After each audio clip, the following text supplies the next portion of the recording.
አሁን ለመዝረፍ ሲፈልጉ ከዛ በኋላ በቃ 100 ሺህ ብር እሺ እንክፈላችሁ በአንዳንድ ቀን ላይ ሲሉኝ እኔ አልሰራም አልኳቸው። በቃ 100 ሺህ ብር ከሆነ እኔ እሰራለሁ ብሎ ልደት ተቀበላል።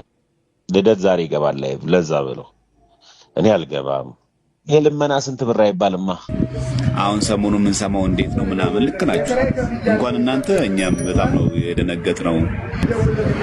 ሰው በቲክቶክ ገብቶ ላይቭ ላይ ገብቶ ላይ የሚያስተባብርበት ከቤተ ክርስቲያን ይሄን አክል ፐርሰንት መጠየቁ በጣም ነው የገረመኝ። ከቅርብ ጊዜ ወዲህ በየቤተ እምነቱ ስር በመወሸቅ ከእምነቱ በተጻራሪ መንገድ በሃይማኖት ስም ምዕመናንን የሚዘርፉ ለግል ጥቅማቸው ሩቅ የሚጓዙ ከሃይማኖት ስርዓትና ቀኖና ባፈነገጠ መልኩ ኪሳቸውን የሚደልቡ በየእምነት ተቋማት ውስጥ እያየናቸው እንገኛለን። እንዲህ አይነቱ ተግባር የሚካሄደው ተለይቶ በአንድ እምነት ተቋም ውስጥ ብቻ ሳይሆን ሃይማኖትን የማይወክሉ ለመንጋው ርህራሄ የሌላቸው የሚታያቸው ገንዘብና ገንዘብ ብቻ የሆኑ ግለሰቦች እዚህም እዚያም ቤተ እምነት ውስጥ ይታያሉ። አሁን ደግሞ ተራው የቲክቶከሮቹና የአርቲስቶቹ ሆኗል። ያሳዝናል። መቼም ይህ ቲክቶክ የሚባል መተግበሪያ ከመጣ ወዲህ የማንሰማው ጉድ የለም። እነዚህ በቤተ ክርስቲያን ስም ሆዳቸውን የሚሞሉ ቲክቶክ ከፍተው ስናያቸው ከሚነግሩን በተቃራኒ የገንዘብ ፍቅር ከሚደሰኩሩት የበለጠባቸው የመስቀሉ ስር ቁማርተኞች ናቸው። ይህ ከሰሞኑ የወጣው የወጪ ዝርዝር የበርካታ ምዕመናንን ልብ ያሳዘነ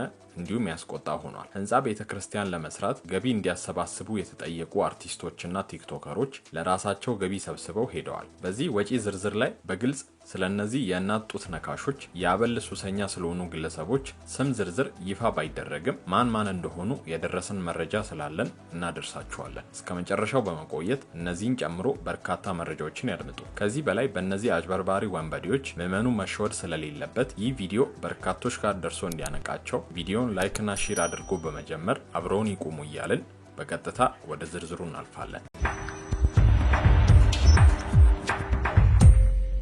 ነገሩ እንዲህ ነው። ጉዳዩ የተፈጸመው ሐዋሳ ነው። ደብረ ቅዱስ ሚናስ ቤተክርስቲያን ነው። ፕሮግራም አዘጋጁ ደብሩ ነው። ፕሮግራም አስተባባሪው ራማ ሚዲያ ነው። ተባባሪዎቹ ቲክቶከሮች እና አርቲስቶች ናቸው። ፕሮግራም መሪው የግቢ ገብርኤል መምህሩ አንተነ የሚባሉ ናቸው። ፕሮግራሙ የተካሄደው ከዳር 12 እስከ 26 ነው። እንግዲህ በእነዚህ 15 ቀናት ውስጥ የተከሰተውን እንመልከት። ተራ ቁጥር 1 ላይ ለቲክቶከሮች፣ ለዩቲዩበሮች፣ ለመርሃ ግብር መሪ የ3 ቀን አበል 2.1 ሚሊዮን ወጥቶበታል። ይሄ ማለት እንግዲህ የአንድ ቲክቶከር በልዩ ክፍያ አበሉ በአንድ ቀን 100 ሺህ ብር ማለት ነው። አጠቃላይ ለ3 ቀናት ለተጠቀሙበት ቅድመ ክፍያ አበል ደግሞ የወጣው 2 ሚሊዮን 200 ሺህ ብር ማለት ነው። ምን ይሄ ብቻ! ለአርቲስቶች የ3 ቀን አበል አንድ ላይ 180 ሺህ ብር። ይሄ ማለት በአንድ ቀን 50 ሺህ ብር ማለት ነው።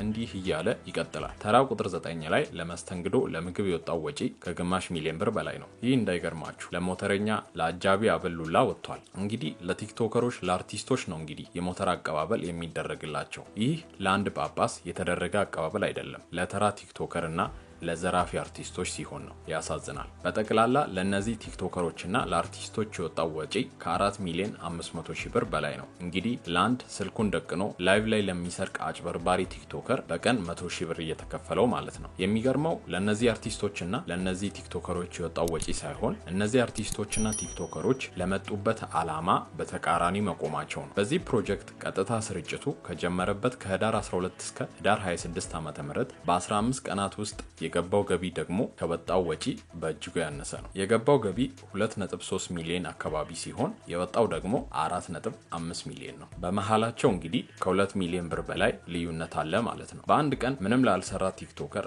ከ100 ሺህ ብር በላይ የሚከፈልበት የጉድ ሀገር። እንግዲህ ይህን ቀጥታ ስርጭት እየመሩ የነበሩት እነማን እንደሆኑ በግልጽ የታዩ ቲክቶከሮችና አርቲስቶች ነበሩ። ነገር ግን ከደብሩ ሆነ ከነዚህ ቀጥታ ስርጭቱን ከመሩ አካላት አንዳቸውም ወጥቶ ያሉት ነገር የለም። ነገሩ ውሸት ከሆነም ማስረጃ በማቅረብ ያስተባበለ ግለሰብም የለም። እውነትም እንደተባለው በዚህ ንግድ ውስጥ ተሳትፈው ከሆነም እንግዲህ ምዕመኑንና ቤተክርስቲያንን ይቅርታ ጠይቀው ከሁሉም በላይ ያሳዘኑት ፈጣሪ ነውና ንስሐ ገብተው ነገሩን ግልጽ ማድረግ ነበረባቸው። ነገር ግን ይህን ዝግጅት እስካሰናዳንበት ሰዓት ድረስ ይህን ያደረገ ማንም የለም። ያሳዝናል። ቤተክርስቲያን በዚህ ልክ የማንም መጫወቻ ስትሆን እንደማየት የሚያስከፋ ነገር ምን አለ? ይህ ቲክቶክ የሚባል መተግበሪያ ከመጣ ወዲህ ምን ያልተበረዘብን ነገር አለ? የነጮቹን ባህል እንደወረደ በማምጣት በፋሽን ስም ምን እያደረጉ እንደነበረ በቅርቡ ያየነው ጉዳይ ነው። አሁን ደግሞ ሃይባይ ያጣው የነዚህ የቲክቶከሮች ጉዳይ በተለይ የኦርቶዶክስ እምነት ተከታዮችን አስቆጥቷል። ውድ የቻናላችን ቤተሰቦች እንደምታውቁት እኛ እንደ ቻናል በአገራችን ውስጥ የሚስተዋሉትን ባህላችንን፣ ሃይማኖታችንን የሚበርዙ ዘመን አመጣሽ ነገሮችን በመቃወም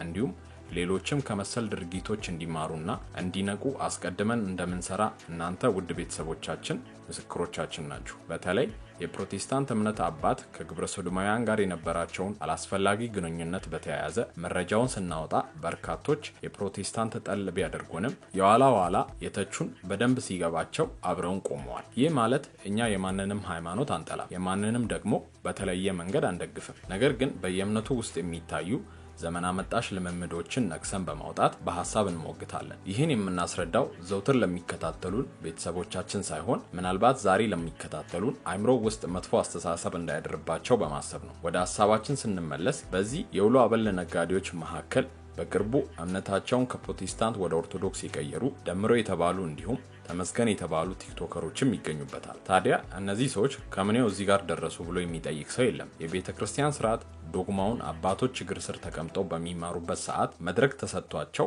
አስተማሪ ሆነዋል። ተዉ የሚላቸው የለም። ያሳዝናል። ምንም ለቤተክርስቲያን ሳይሰሩ ሳይደክሙ 100,000 የኢትዮጵያ ብር የቀን አበል ሲበዘብዙ ተዉ እረፉ ይህ ነውር ነው የሚላቸው የለም። በዚህ መሃል ተመስገን የተባለው በቅርቡ ከፕሮቴስታንት ወደ ኦርቶዶክስ የመጣው በዚሁ በገቢ ማሰባሰቢያ ላይ የነበረ ግለሰብ የሚለውን አድምጡ።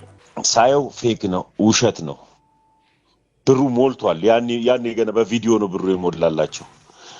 ስለዚህ ቤተክርስቲያን ብር ሊሰባሰብ ሆኖ ሳለ ያ ብር ግን ኦልሬዲ አስቀድሞ ሞልቷል። ነገር ግን ብሩ ሞልቶ ቢሆን ግን ብር ማሰባሰብ ፈልገዋል። እንግዲህ እንዳደመጣችሁት ነው። ከዚህ በላይ ወንብድና፣ ከዚህ በላይ ዝርፊያ ከየት ይመጣል? ገቢ ለማሰባሰብ ተፈልጎ የተፈለገው የገንዘብ መጠን ሞልቶ ሳለ እነዚህ አበል ያሰከራቸው የአበል ሰካራሞችና ግብረ አበሮቻቸው ለምዕመናን የማይራሩ በቀን 100,000 እየተከፈላቸው ምስኪን ምዕመኑን ለመዝረፍ ከነግብረ አበሮቻቸው ይስማማሉ። ከነዚህ መሃል ልደተ እንዳለበት የገዛ የአበል ጓደኛው ተናግሯል። እነዚህ ሰዎች አበል አስክሯቸዋል። የሚታያቸው አንድና አንድ ይሄ ብቻ ነው። ስንት ለቤተ ክርስቲያን ስንት ዋጋ የከፈሉ አባቶች ዘመኖቻቸው አይተውት የማያውቁትን ገንዘብ በቀናት ውስጥ ይቸበችባሉ። ዲጂታል ምጽዋት አዲሱ የቤተ ክርስቲያን ፈተና ነው። ቤተ ክርስቲያን በውስጣዊና ውጫዊ ፈተናዎች እና ውስብስብ ሴራዎች ተተብትባ በምትገኝበት በዚህ ዘመን የዲጂታል ልመና መበራከት ሌላ አዲስና አሳሳቢ ፈተና ሆኖ ብቅ ብሏል። ይህን እንግዲህ ያሉት በዚህ ጉዳይ ሁሉም ዝምታን በመረጠበት ሰዓት የደቡብ አፍሪካ ሀገረ ስብከት ስራ አስኪያጅ የሆኑት መሪጌታ ብርሃኑ ተክለያሬድ በዚህ ጉዳይ የተሰማቸውን የገለጹበት ሐሳብ ነው። ከአንዳንድ ብፁዓን አበው እስከ ሰበካ ጉባኤ አባላት ድረስ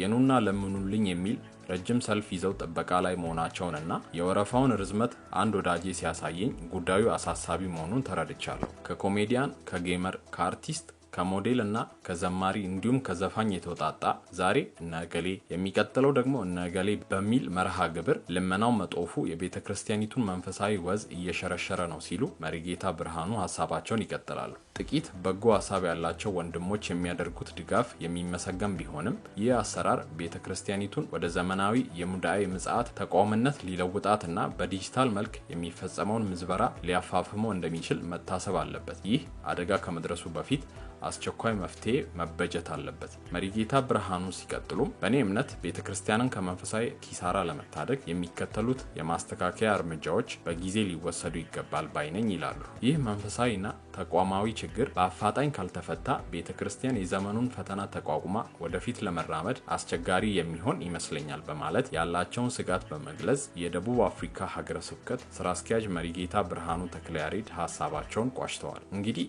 ቲክቶክ ይዞብን በመጣብን ጣጣ የነበሩን መልካም እሴቶቻችንን ከማጣታችን በፊት አንዳች የቁጥጥር ስርዓት ካልተዘረጋለት ማንም እየመጣ የሚፈነጭበት ይሆናል። በመጨረሻም እነዚህ የአበል ሱሰኞችና ሌሎች ሰዎች ከቤተ ክርስቲያን ወደ ምሕረት ይጥፉ ሳይሆን ሐሳባችን እውነትም እንደተባለው እዚህ ነገር ውስጥ ካሉበት በንስሐ ተመልሰው በመልካም ስራ ውስጥ እንዲገቡ ነው የዛሬው ቪዲዮአችን ሐሳብ። ሌሎች በድፍረት እዚህ ነገር ውስጥ ያሉ ወንድሞቻችን በጣሪ ልቦና ይስጣቸው እያለን የዛሬውን ቪዲዮ እዚህ ጋር እናበቃለን። በቀጣይ እስክንገናኝ በሰላም ቆዩ።